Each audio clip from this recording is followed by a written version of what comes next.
Interesting. Well, there's a part 2. Well, wait. Was that part 1 and part 2 together? I'm going to assume it wasn't. Oh, wait, no, yeah, see, they're grayed out until you see part 1, so, of course, it couldn't be. Another day passes in a flash, and it's already time for the next club meeting. Although Monica should have come up with a plan for today's club tasks, she hasn't been able to shake her guilt and anxiety after reading Sayori's poem. I'm so stupid. How did I let myself be the center of attention?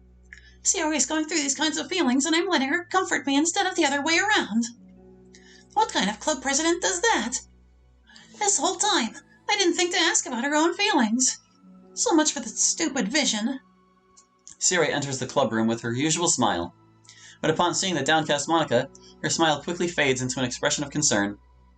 Monica? Is everything okay? I'm really sorry. I'm such a terrible friend. Huh? What are you talking about? You're an amazing friend. Monica shakes her head. I made this all about myself. Even you said so yesterday. You told me that I'm trying to make the club that I need the most, right? But my problems are so trivial compared to yours. Sayori responds quietly. What are you talking about? But as she says that, her face darkens. Through the silence, Sayori mutters her realization. I left my folder here. Monica stares blankly ahead, unable to come up with a response. I wasn't ready to share those. Now you're worrying about me. I don't want that. But why? We're friends, right? Wordlessly, Sayori nods. Friends look out for each other. I want to be here for you as much as you're here for me. Another long moment passes in silence. The air is incredibly heavy. This is different. It wasn't just about you yesterday. It was about the club. Besides, things were so happy yesterday. You don't need to do this all of a sudden. I don't want it. I like happy. So, if you do this, then you're just being selfish. Monica massages her forehead, struggling through the frustration of such a paradox. It's understandable that Sayori isn't ready to share certain things, but as unfair as it is for Monica to pry, it's also painful for Monica to force herself to ignore the needs of her friend. I'm sorry I looked. I disrespected your privacy. No, I don't blame you for looking. You would have at least needed to check if it was mine. Yeah. Monica takes a deep breath. Okay. I understand that you don't want me to worry, and I think I'll be able to put this aside so that we can move on. But can you promise me something? Promise you what? Monica pauses to collect her thoughts. This is the Literature Club. It's a place where people can express themselves in the ways that life normally doesn't allow them to. That's the vision. In fact, it's our vision. Right the way into your heart, or whatever. So, I just want you to promise me that you'll remember that too. It doesn't have to be right now, but I want to be here for you when you need it. I want us to be ourselves like that. Sayori smiles gently. I'll promise if you promise. Unable to help it, Monica returns Sayori's smile. I promise. Me too. As the conversation closes, the mood in the room is lifted. With that behind them, it's time to proceed with the club activities. So, want to teach me about poetry? Huh? But what about recruitment? It's fine. We have plenty of time for that.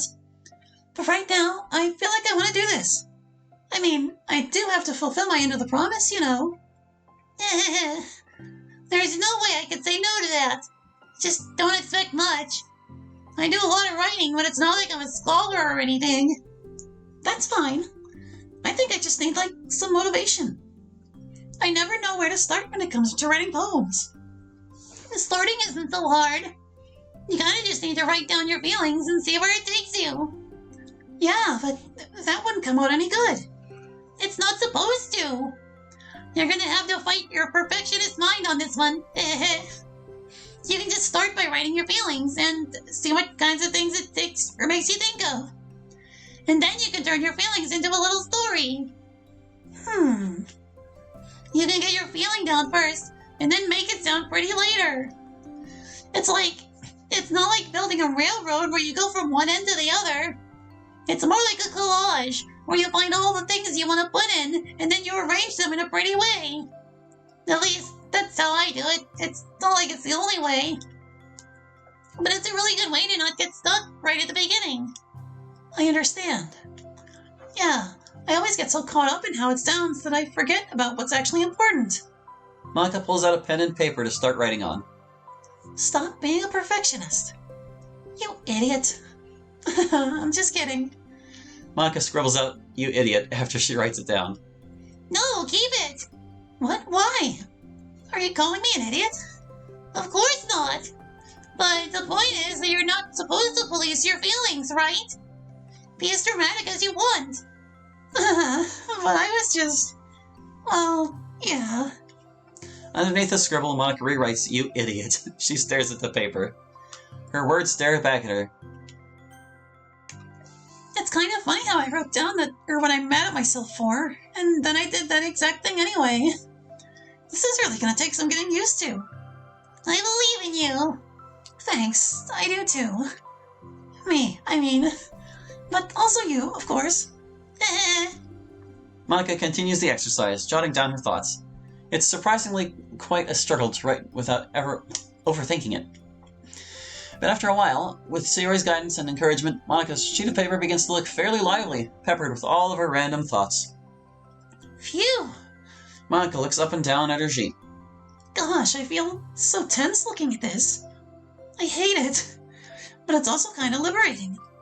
I can tell how hard you're trying. It makes me happy. I think you'll be good at writing poems. Don't give me too much credit. I'd have to try really, really hard at it. But I think it's something that I'll enjoy doing. With you. Sayori beams. I'll stop here, but we still have time. Let's try to work on a new flyer for the club. I won't be so picky about the language. Yay, let's do it! Monica and Sayori proceed with their work. With each passing day, the two of them become more confident in the club. Not simply from their recruitment planning, but from their vision as well. As their bond strengthens, so does the essence of the literature club. Finally, they begin to truly feel it's only a matter of time before they find more members.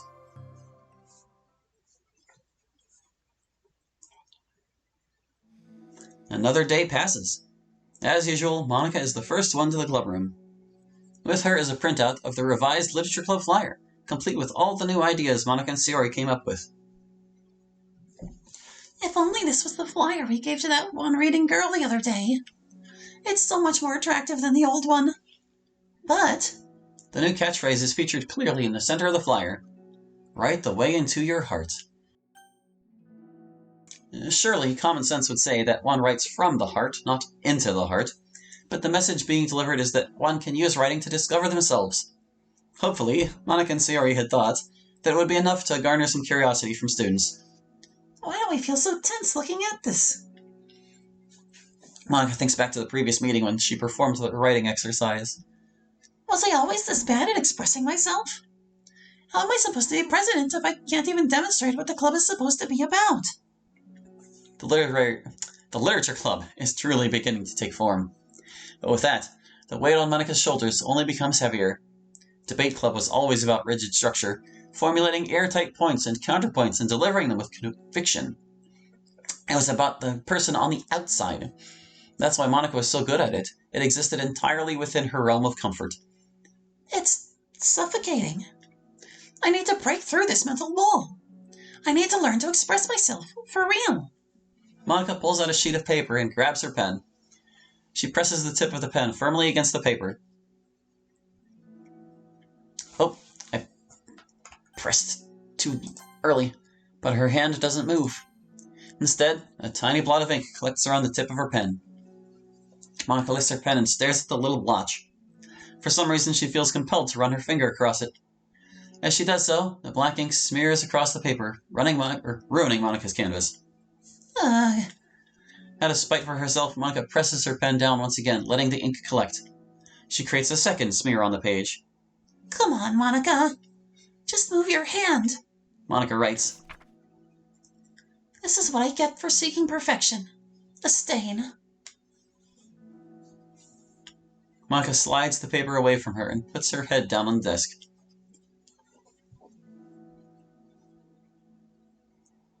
The air conditioner seems louder today. I'm here. Hi. Monica hears Sayori approach her desk, then stop for a second, probably reading the piece of paper. Then she sits down on the adjacent desk. Bad day? Mm-hmm. Me too. You too. The new flyer looks so good. You've been working so hard. On the club, but also something else, I think. I can't do it. I'm sorry. It's so hard to just be vulnerable. Sayori takes the sheet of paper from Monica's desk. She writes something down, then stares at it for a while. Can I trust you? Of course. You can trust me with anything. Sayori gazes at Monica with sadness in her eyes. Understanding the signal, Monica takes the paper from Sayori's desk and reads it. Sometimes I want to die. Sayori. This is really hard for me. Her voice shakes. So if I can do it, then you can too. Because you're like a million times better than me. That's completely not true. Sayori takes a deep breath, trying to steady herself. That's something about me that I've never told anyone before. Even now, my head is like screaming at me to stop. Wait, you don't have to force yourself. I mean, just because of the promise yesterday, I want to. It just feels right. I mean, maybe it's part of the reason I came to this club in the first place. This is the literature club. I trust you more than I'm scared. At those words, Monica stands up. Sayori must have taken days to work up the courage for this. Were Monica's own futile but genuine efforts actually the push that Sayori needed? Sayori's deliberate breaths can be heard over the air conditioner. As she prepares herself to continue, Monica waits in gentle silence. I have this problem where I get really upset when people worry too much about me. I can't control it. It's like, why waste your energy worrying about me when you can just be happy instead? So I never tell anyone about these kinds of thoughts that I have. It's so much easier to just smile and help everyone else be happy. But that's terrible. That's what Monica wants to say, but she stops herself in fear of saying the wrong thing. It's just that if everyone knew about it, they wouldn't treat me the same anymore. Like, whenever I'm not smiling, everyone would worry about me and ask me what's wrong. I know that, because it used to be like that. Sayori pauses, seeming to recall something in the past. I just want everyone to be happy. That's the most important thing to me. And letting people look inside my head doesn't bring happiness to anyone.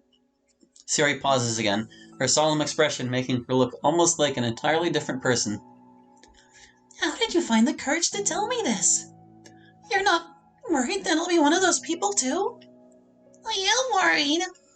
Part of me really hates myself for doing this. But another part of me, I think, just felt like it would be different this time. Whenever we talk about what the club is supposed to mean, I kept feeling like it was right for me to do.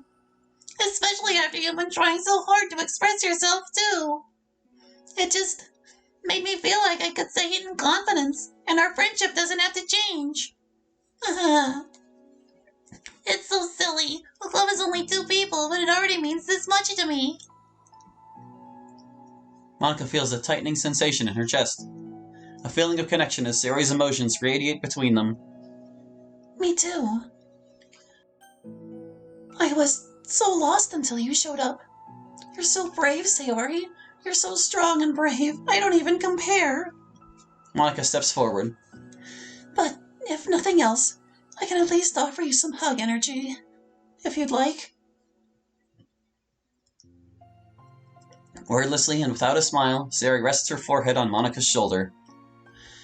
Through their contact, Monica can almost feel the torrent of thoughts swimming in Sayori's head. And in this moment, enchanted by the air of the club, Monica realizes that all of the days that have passed, this is the one where she really, really hopes that nobody new walks through the door. She speaks softly. You're like the sweetest girl I've ever met. You can say anything. I'll never judge you.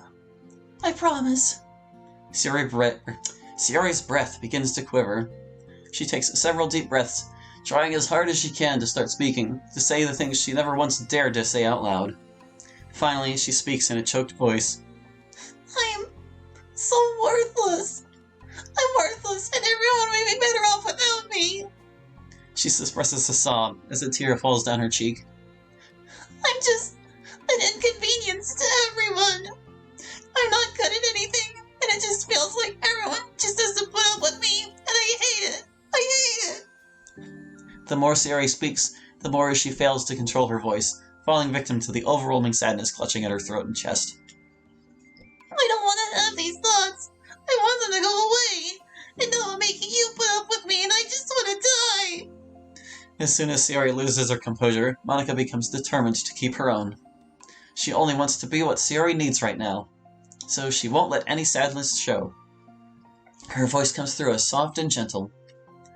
This isn't putting up with you. It's just being your friend. Monica offers a few words of comfort. But she knows, Sayori said it herself, that the thoughts Sayori experiences are ones that don't belong, and Monica can't magically make them go away. The most she can do is help Sayori battle them, like any good friend would. You have so much value. To me, and your other friends too. This club wouldn't have been the same without you. I really, really mean that. You coming here was the best thing that could have happened. Even if we never got any other members, I would still be happy. That's what you brought here. You brought us a vision, and you also brought happiness. And that's your favorite thing to do, right? Sayori doesn't respond, but Monica feels her gently nod. No more words are needed between them. The two share their embrace for a while longer, Monica letting Sayori take as much time as she needs. Once her breath steadies and her sniffles fully cease, Sayori lifts her head and wipes her eyes. I guess I needed that. Some days are harder than others. Well, I'm here whenever you need me. But any other time, I'll make sure that things are the way they usually are. If that's what makes you happy. Thanks. You're the best. No, you are. The two exchange smiles. You know, I'm sorry to bring this up all of a sudden, but have you considered talking to a professional? Sayori nods. It's scary. Since it's already so hard to tell people. Yeah. Well, of course it will always be your choice. But if you're ever looking to find the courage for it, I can do my best to help you. Thanks. I think it helps knowing that you're good. Words. Sayori suddenly yawns and stretches. Wow, that made me tired. And hungry. Well, I won't make you do any work today if you're not up to it. No, I want to. I mean, I can say that it's definitely one thing that makes me happy. Monica smiles. But I might want to get a snack first. All of a sudden, the sound of the door causes the two of them to turn their heads. The door opens halfway, then stops. A face peeks inside. A face that seems familiar.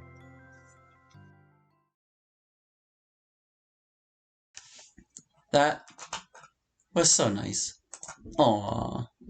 Aww.